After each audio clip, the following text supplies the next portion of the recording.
All right, let's talk about Geminis. Ever feel like you need a literal map to figure out what's going on in their heart? Well, today we're giving you one for one very specific week. It's the classic Gemini story, right? One minute they're super into you, the next they're a little distant. So how in the world do you decode what's really going on in their head? Let's dive right in. Our mission for the next few minutes is to crack the code on a Gemini's feelings for this one particular week. And you know what? We've got a pretty special tool to help us do it. So our guide on this little journey is going to be numerology.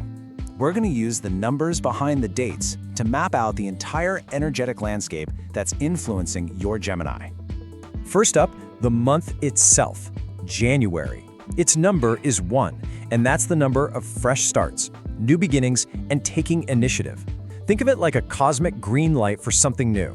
And here's where it gets really interesting. The year 2026 also vibrates with the number 1. Yeah, just add up the digits. 2 plus 0 plus 2 plus 6, you get 10, which boils down to 1. That is a powerful double dose of new beginning energy. So what happens when you mix all that new beginning energy with the Gemini's natural-born curiosity? Well, you get a week that is just buzzing with communication and mental sparks. It's their favorite kind of playground. You see, Geminis fall in love through conversation and wit. They absolutely crave that playful interaction and mental stimulation.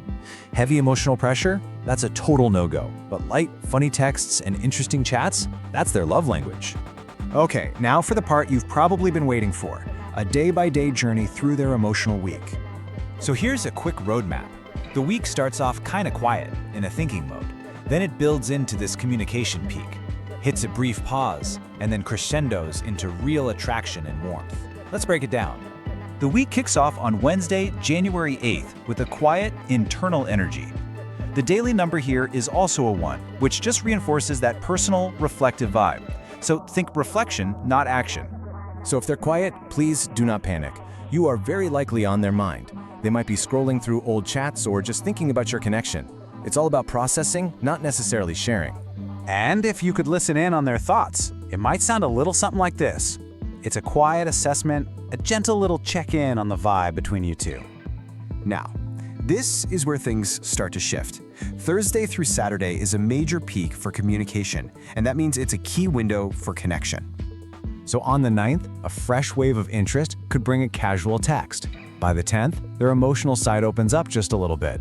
And Saturday the 11th, that is the peak. Expect fast replies, jokes, and some seriously playful flirting.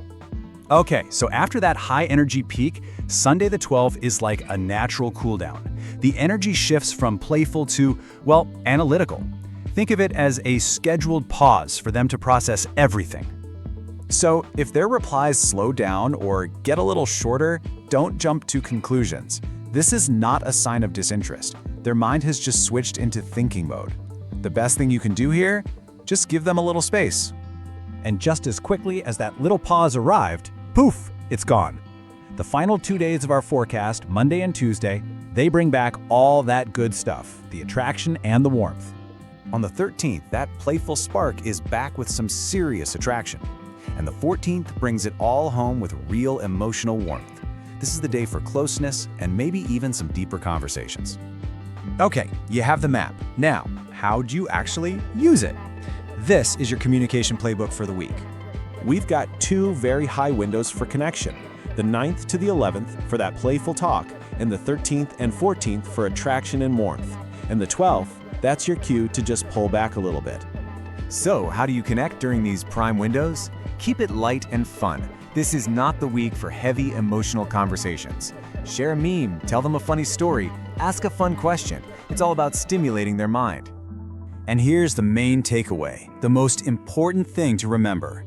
For a Gemini, love grows in an atmosphere of fun and emotional lightness. It's all about play, not pressure. I want you to hold on to this idea. Don't try to catch their heart. Think of it more like air. It's free, it's light, it's flowing. The goal isn't to chase them, but to match their frequency. Because when you do that, they come closer all on their own. So, the map is in your hands. You know the terrain of their week. The only real question left is, are you going to match their frequency and see what happens next?